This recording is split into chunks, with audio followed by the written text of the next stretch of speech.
Regardless of where you sit on the political spectrum, 2025 was a year of economic uncertainty for many Americans. Shifting tariff policies, stubbornly high inflation, and skyrocketing healthcare costs have left many consumers reeling. Will 2026 see a better economy? Hello and welcome to USA Today's The Excerpt. I'm Dana Taylor. The buzzword of the year is affordability. Will the new year make things a little easier for Americans, or does more pain lie ahead? For more on this, I'm now joined by USA Today finance reporter Andrea Riquier. Thank you so much for coming on the show, Andrea. Hey, Dana. Happy New Year. New York Mayor Zohran Mamdani won on a platform of affordability, something President Donald Trump originally called a hoax. But the message has been resonating with Americans. Inflation spiked during the Biden administration because, one, all the money that was injected into the economy to keep us out of a deep recession during the pandemic, and two, worldwide supply chain snarls also stemming from the pandemic. Is high inflation still a factor in the economy? Sure. It's a great question. So inflation, if you define it as the rate of change of different consumer goods. So, for example, if I go into the grocery store today and I buy eggs, milk, and bread, is that a higher cost for me than it would have been a year ago or a month ago? Inflation has come down. It's not as high as it was a couple years ago. But we had a couple of years of inflation, which means that prices, the price, that you're starting from is higher than it would have been, say, 5 years ago. So a lot of people, go into the grocery store now and they see, things cost so much more than they once did. So yes, we are out of the woods in terms of skyrocketing prices, but again, they are higher than is comfortable for many Americans. I want to turn now to the Federal Reserve and the president's repeated demands that Chairman Powell lower rates, then urging him to step down, then trying unsuccessfully to fire Federal Reserve Governor Lisa Cook, all of which were unprecedented moves by this president. The Fed is, of course, an independent institution with extraordinary influence over the economy. What's the Fed's role exactly, and could another rate cut help the economy? It's a great question. And, it's too bad that the Fed has become so politicized. When it comes to the economy, which is what we're talking about now, the Fed has two roles. Sometimes you hear it talked about as a dual mandate. It's supposed to control inflation, which is technically referred to as price stability.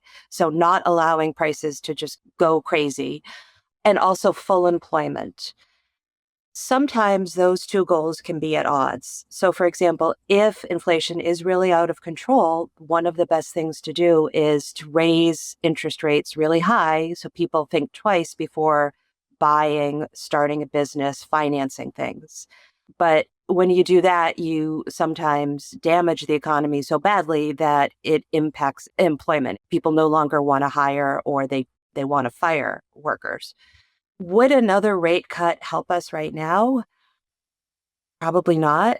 I mean, there's not that many people out there saying, gosh, if rates were only, 25 basis points lower, I would ramp up hiring, I would expand my facilities, I would start a new business.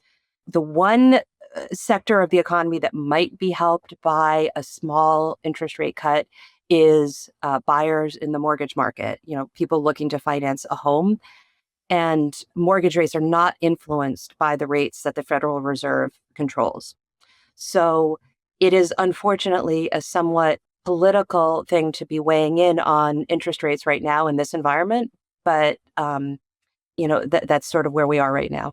Let's talk about the cost of healthcare. 22 million Americans have seen their monthly premiums go up this year. For some, it's more than doubled. Do Republicans in Congress have the political will to pass some sort of solution here?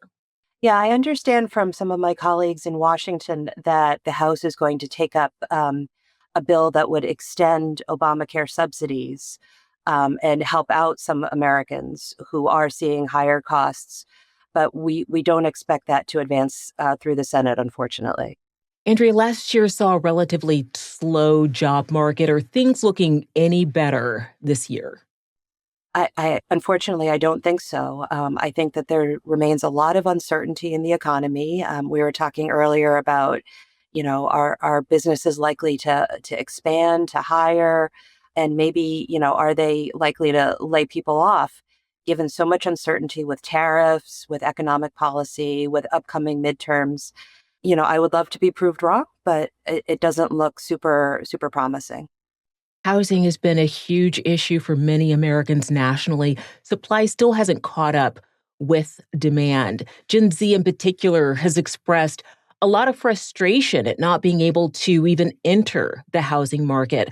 Are there any developments on that front that might give people reason to hope? Again, I hate to be a Debbie Downer, but a lot of the constraint in the housing market comes down to supply, as we talked about. And that's really something that happens on the local level. It's not something that mortgage rates can help with. It's not something that the federal government can mandate. It really comes down to individual cities, counties, in some cases on the state level. There have been around the country some states where, they're making strides towards, for example, allowing people to build small units in their backyard. Things like that, sort of on the margins, may help some people in some pockets of the US. What I'm more encouraged by is the discussion about affordability, which you started the segment with.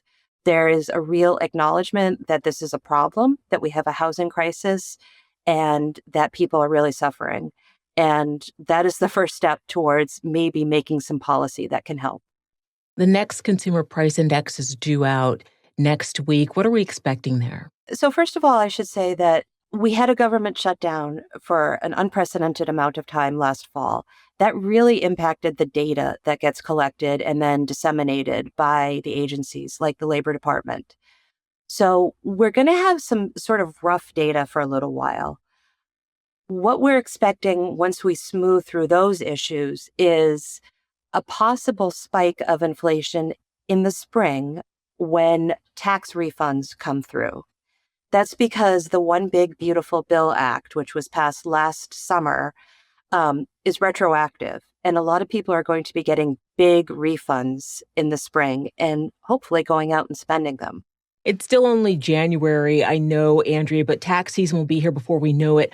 Are most Americans going to see any relief there with the tax cuts passed in Trump's big, beautiful bill?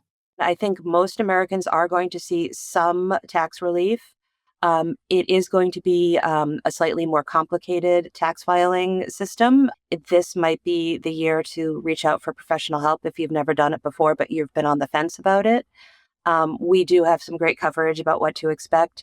But the short answer is yes. Temporarily, at least, most Americans will see some lower taxes. Those benefits are more pronounced for higher income Americans than for lower. Any closing thoughts here for us, Andrea? Can you leave us on a high note? Yeah, I mean, I think that there are a lot of things to be optimistic about. Unemployment is still very low. Inflation is under control. We have, midterms coming up where people who are unhappy with politicians right now can express that at the ballot box. And, I think one day at a time when it comes to the economy. Andrea Riquier is a USA Today finance reporter. Thank you so much for being on The Excerpt. Thanks, Dana. Take care. Thanks for watching. I'm Dana Taylor. I'll see you next time.